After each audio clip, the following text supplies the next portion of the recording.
MLB Network insider Ken Rosenthal is what's up, everybody? Let's join Matt Excursion and the crew from the MLB Network. We got some breaking news. Looks like Vernon Wells now is an Angel. As far as Napoli going to Toronto, he was arbitration eligible, made $3.6 million in 2010, and stood a lofty raise. His .238 batting average last season was his lowest since his rookie year, but he did hit a career-high 26 home runs with a career-best 68 runs batted in. In terms of Vernon Wells, he was set to become the Blue Jays' all-time leader in a handful of offensive categories had he stayed in a Toronto uniform for 2011. That's not the case. You talk about the money component here. 4 years left on his big deal, and he's got $86 million still coming to him. Now Sprint connects us to the man who broke the deal, MLB Network insider Ken Rosenthal. Kenny, we've got all the particulars here. Are there other ramifications, and what other details can you add to this big blockbuster trade? Well, Matt, as far as I know, it is not just Wells for Napoli. There are other players involved. This is all pending physicals. Wells was in Anaheim for a physical today. He is waiving his no-trade clause, but this is not official. And again, I don't know all of the particulars yet as far as which players are involved.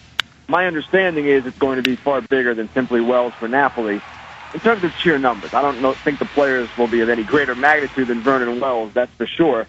And what this means for the Angels is that Vernon Wells takes over in center. They play Torrey Hunter in right.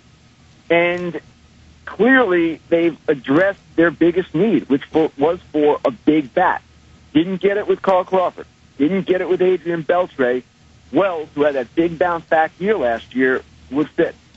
And let me follow up with that as we continue to talk about this huge deal. The fact that the Angels swung and missed at some high-profile free agents, folks that watched that camp work were thinking one of two things. Either they simply failed to get what they wanted, or that it signaled a shift in Artie Moreno's spending philosophy and that the Angels might be pulling back. Can we assume that in going out and picking up a guy that's got a lot of money still coming to him, that the Angels are still spenders for 2011? Matt, absolutely. And Wells is a guy who is owed $86 million over the next 4 years. It's a lot of money. Might not be as much money as Carl Crawford got. It's comparable in guaranteed dollars to what Beltre got, but over one less year. The Angels were never retrenching. They simply did not succeed, and keep in mind also, there's some money going back in this deal. Napoli, seemingly for sure, and perhaps even Juan Rivera. And that would be another salary, not at the Vernon Wells level, but one that would help defray this. And I would think perhaps there's some money going back and forth in the deal separate from those contracts as well, though I do not know that. A deal that may, in fact, include more players and a bigger scale. Ken Rosenthal breaking the story. Mike Napoli headed to Toronto in exchange for Vernon Wells. Ken, thank you. Let's talk about this deal, Tom. This is a big one. I mean, not a lot of us saw this one coming. I mean, we knew that that big contract was there. It was something of a 600-pound gorilla in small-market Toronto. But here we are. He's now going to Southern California. Yeah, I thought, Danny, you made a great point. 12 months ago, we thought that contract was unmovable. And here it is, after a nice year by Vernon Wells, a bounce-back year. He's attractive to the Angels, partly because, as Kenny said, they missed out on two big bats in the offseason as free agents. There's no doubt Wells is going to help this team. I question the investment given his age and the dollars, but this is a move they had to make. I thought they were short offensively. I'd like to see where they go defensively in their outfield, because we thought Peter Burgess was the answer for them. He's the guy that made Torrey Hunter leave center field for right field.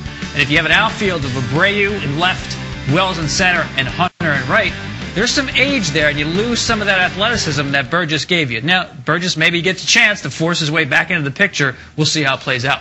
Or they could still go after Podsednik, a leadoff. They still don't have a legit leadoff hitter. Then you could put him in left and let Abreu DH. Because right now, there's no really DH out there right now. So they can still add on with a leadoff hitter, a left-handed guy that can run a little bit in left field, and let Bobby Abreu DH and maybe spell some guys in the outfield. You know, this could be the move that really kind of lights the fire under Vernon Wells. If he's had one huge criticism, that he kind of plays a little bit ho-hum, you know, playing in Toronto, you know, you're playing in a city mostly known for hockey and winter sports, that you can kind of go up to the city of Toronto, play for the Blue Jays, and, you know, you're not going to really raise a whole lot of, you're not going to draw a lot of attention. You know, Mike Scioscia might be the kind of guy that might be able to light a fire under Vernon Wells, because if you look at his skill set, he can hit for power, he can hit for average, he's an above average runner. He's not the same center fielder, Larry, he was 4 or 5 years ago, but there's some upside, and I think if the Angels can light a fire under him,